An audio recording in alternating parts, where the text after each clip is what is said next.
Good afternoon, Virgo. Something clicked inside you recently, and they felt it from whatever distance separates you now. Not because you contacted them, you didn't. Not because you made scene or demanded apology, you didn't do that either.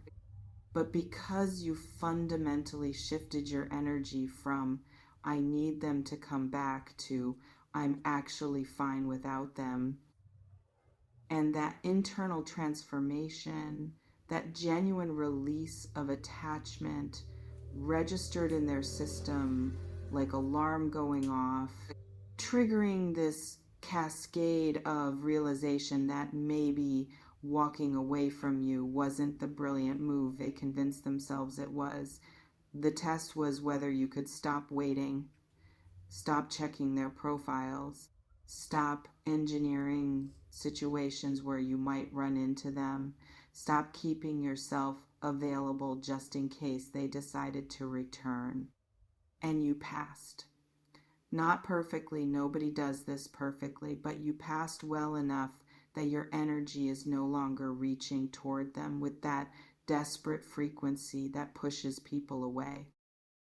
And the moment you stopped pulling, they started feeling pulled, because that's how this works. Pursuit repels, indifference attracts, and you finally stopped pursuing. Let me map what's happening in their internal landscape right now. They're reviewing the breakup and arriving at different conclusions than they had initially. Whatever reasons they gave themselves for leaving, you weren't right for them. Timing was wrong. They needed freedom. Someone else seemed better. Those justifications are crumbling under the weight of actual experience. Because theory and reality are different things. And the reality of life without you is teaching them that the problems they thought would disappear when they left you were actually problems they carry with them. Meaning, new person or new situation isn't fixing what they thought it would fix, and they're starting to understand that some of what they had with you was genuinely rare and maybe irreplaceable. The betrayal component matters here. They didn't just leave, they left in a way that hurt you. Maybe they cheated. Maybe they lied about their reasons. Maybe they were cruel in how they ended things. Maybe they made you feel like the problem when really they were just running from their own issues. And whatever form the betrayal took, they're now confronting the weight of what they did to you. Because when you're in middle of justifying your actions to yourself, it's easy to minimize the harm you cause. But with distance and perspective, they're seeing more clearly that they genuinely wounded someone who didn't deserve it. Guilt is arriving in waves. Not performative guilt where they apologize to make themselves feel better. Deep structural guilt that's forcing them to question their own character, because they're realizing that the story they told themselves about why betraying you was okay doesn't actually hold up, and they have to reconcile the fact that they're capable of hurting someone they claim to care about. And that reckoning with their own capacity for causing pain is uncomfortable in ways that make them want to reach out and apologize, not because apology fixes anything, but because carrying this guilt without addressing it is becoming unbearable. Here's what they're noticing specifically. You're different now. Not broken, not bitter, not pining. You're living your actual life. And whatever they thought would happen to you after they left, that you'd fall apart, that you'd beg them to come back, that you'd be defined by losing them, none of that manifested. And seeing you thriving or even just surviving competently without them is triggering this primal fear that maybe they weren't as essential to you as they thought they were, which is hitting their self-importance in ways that make them have to admit they might have overestimated how devastated you'd be. The person they left you for, if that's applicable, isn't working out the way they fantasized. Reality of new relationship is revealing that the grass isn't actually greener. It's just different grass with different problems. And what they thought would be upgrade is turning out to be lateral move at best or downgrade at worst, making them remember what was actually good about being with you, what they took for granted, what they assumed they could find anywhere, but are discovering was actually specific to you and what you brought to the relationship. Their friends or family are making comments, not necessarily defending you directly, but asking questions that imply they think the breakup was mistake, or mentioning you in ways that remind them of your good qualities, or just not being as supportive of the new relationship as they expected. And that external reflection of maybe you messed up is adding to their internal doubt about whether they made right choice. The test you passed was multifaceted. Could you stop making yourself smaller hoping they'd notice you again? You did. You stopped performing heartbreak for audience that wasn't watching and started actually healing, which meant some days you felt fine and other days you felt terrible, but you weren't curating your pain to make them feel guilty or to manipulate them into returning. Could you resist contacting them even when you desperately wanted to? You did. However many times you typed messages and deleted them, you didn't send them. And that restraint wasn't about playing games. It was about protecting your dignity, about not giving them satisfaction of knowing you were still thinking about them. And maintaining that boundary taught you self-respect that's going to serve you regardless of whether they come back. Could you start building life that doesn't center them? You're doing that maybe slowly, maybe imperfectly, but you're finding things to care about that aren't the relationship. Investing in friendships, in work, in hobbies, in yourself as standalone person rather than as half of couple. And reclaiming your individual identity is the part that shifted your energy from needy to neutral, which is the shift they're feeling and responding to now. What they're realizing specifically about the betrayal, it wasn't worth it.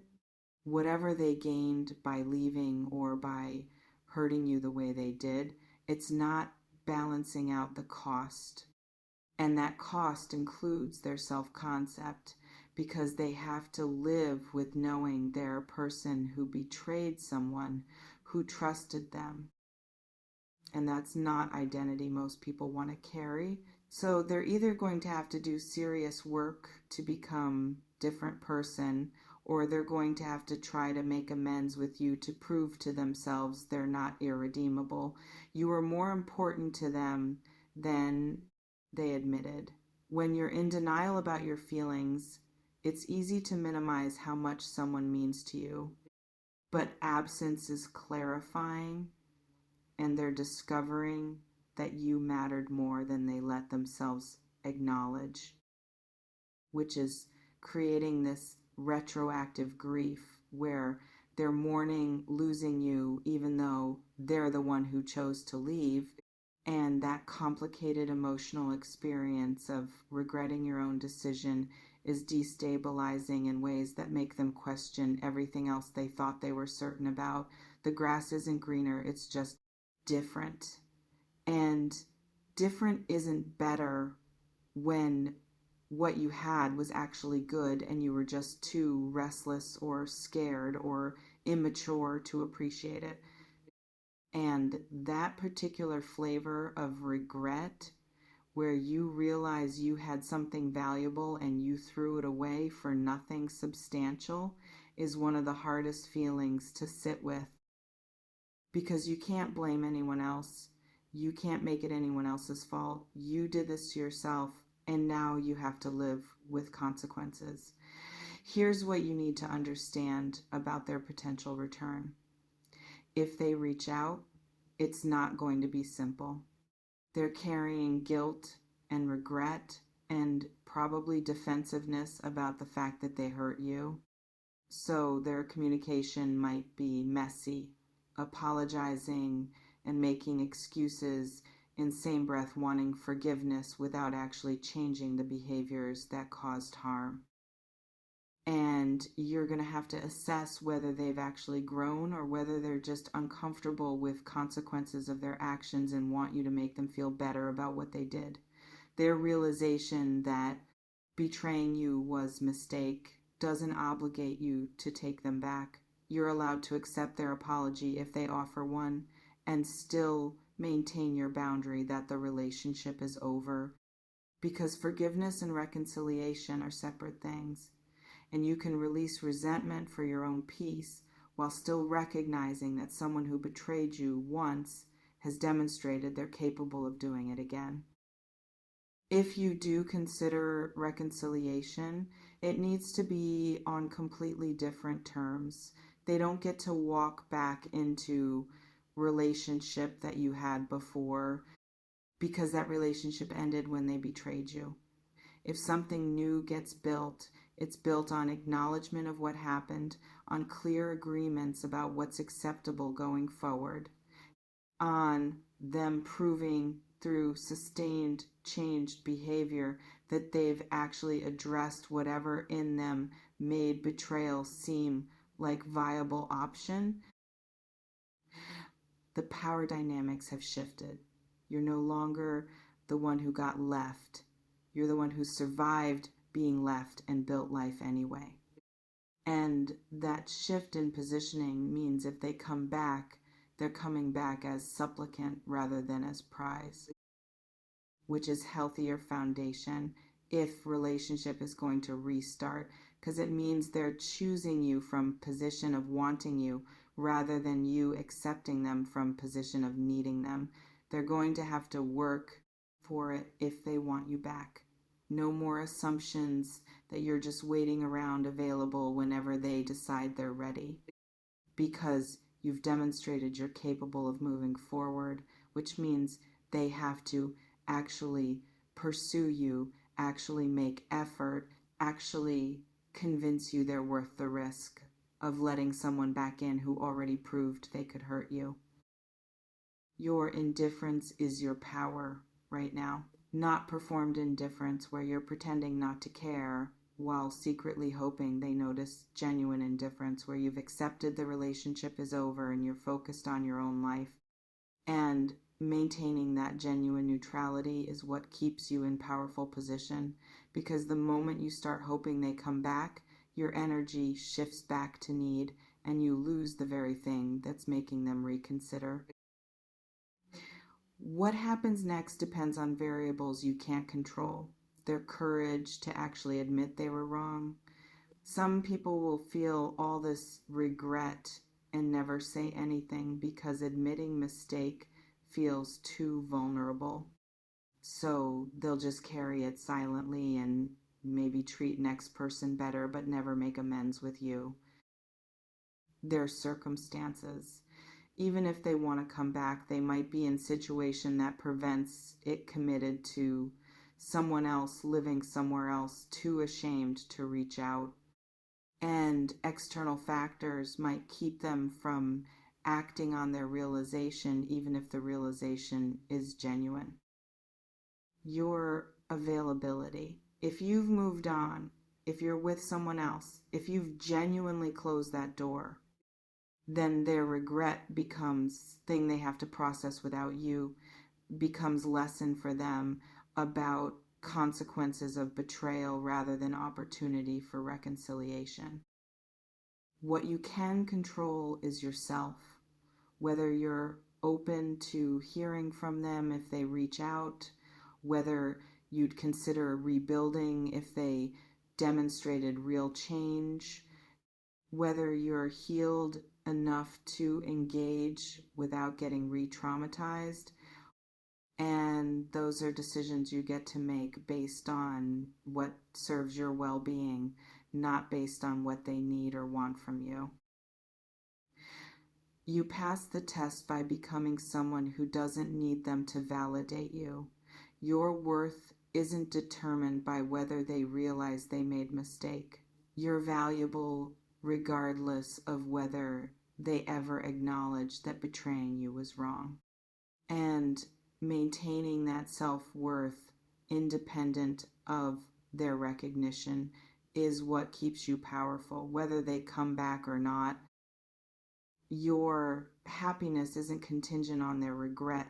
You're building good life not to make them jealous or to prove anything to them, but because you deserve good life and you're capable of creating it with or without their participation.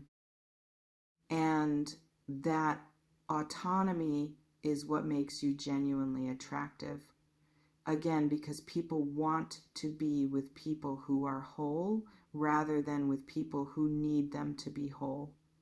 The best outcome is already happening.